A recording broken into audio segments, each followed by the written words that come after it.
We have over 600 brands on SilkFred, so it's really important that we're showing people, the things that are most relevant to them based on their previous behaviour, whereas a new customer might just want to see, a wide spread of what you've got to offer so they can get a sense of, what your proposition is and who you are. So there's definitely lots of different things that you do between both.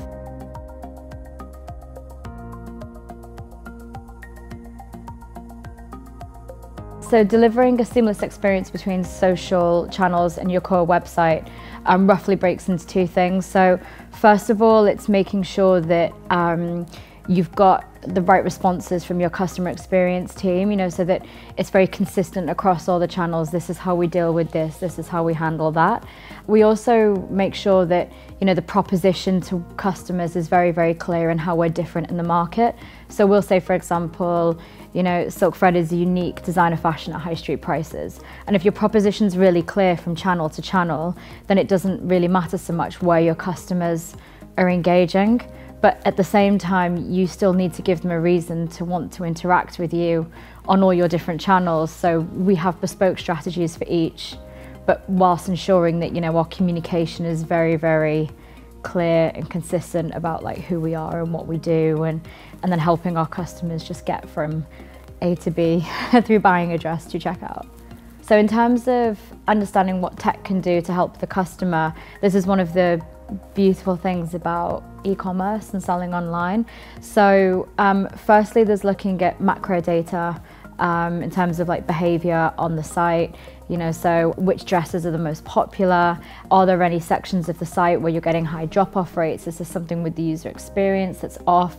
In terms of what you can also do, it's just engaging with customers directly to find out what they want. So we say that we use social media as our shop floor.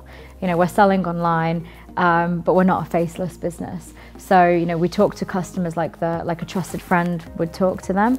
And, oftentimes they'll tell us exactly what they want.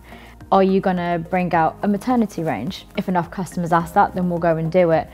If we put a dress on Instagram and everyone says, oh, hey SilkFred, that actually wasn't, we don't really like that so much. And it's okay, well, let's not order more of that dress. So there's a lot you can do with the macro data, but also with the individual interactions with customers. For example, we've started directly responding to customers' questions on social media by making videos that address the customer's specific question and that specific customer. And this doesn't need, a big production, it just needs someone with a phone. So for example, we had a customer who was spending a birthday weekend in Dublin. She said, what should I buy? What do you think? One of our girls who works here is actually from Dublin, so she got behind the camera, picked out a couple of outfits for her and gave us some recommendations of where to go drinking.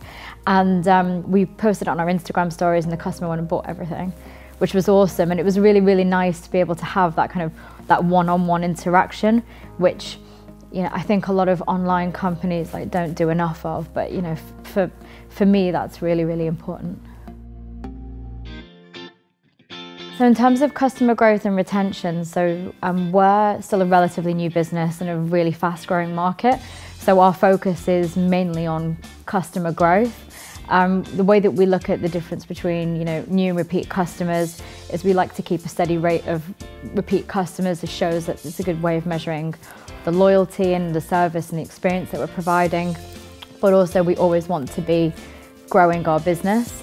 In terms of how we handle that as a strategy, in terms of digital marketing, a lot of prospecting is done on social media, where we're trying to discover new audiences, new people who might like the things that we're selling in, whether that's in the UK. Towards the end of the year, hopefully we'll be starting to do that internationally.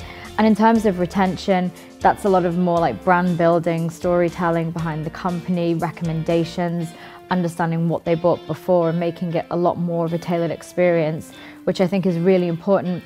So when we're trying to re-engage customers to come back to SilkFred, firstly, with customers that are very loyal to SilkFred, it's quite simple. We just try and ensure that our offering in terms of the products that we're selling is as strong as possible.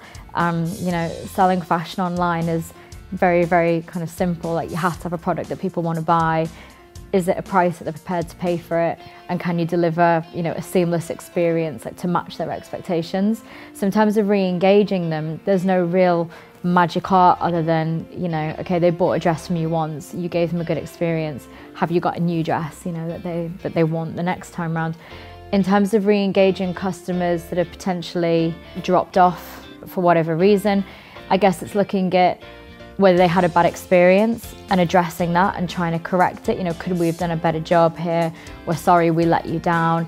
These are the things that we've tried to change. So for example, one of the things we've been doing recently is that if a product had a returns rate that was too high, we've been collating all the customer comments, you know, working with our brands and our suppliers to like refit the garment, and then we'll actually write to those customers that returned it and say, okay, we listened, we've had another crack at it, would you be prepared to try it again? And we'll give it to them, you know, as a gift to get their feedback and say, we'd really love it for your feedback, and then we can re-release that product again, which is a nice way of like re-engaging customers in the process of what you're doing. And I think if you can show that you're listening to them, you're receptive to their feedback, that's really, really like nice thing to do. And also just ensuring that you're continuing to show like development as a brand and as a company.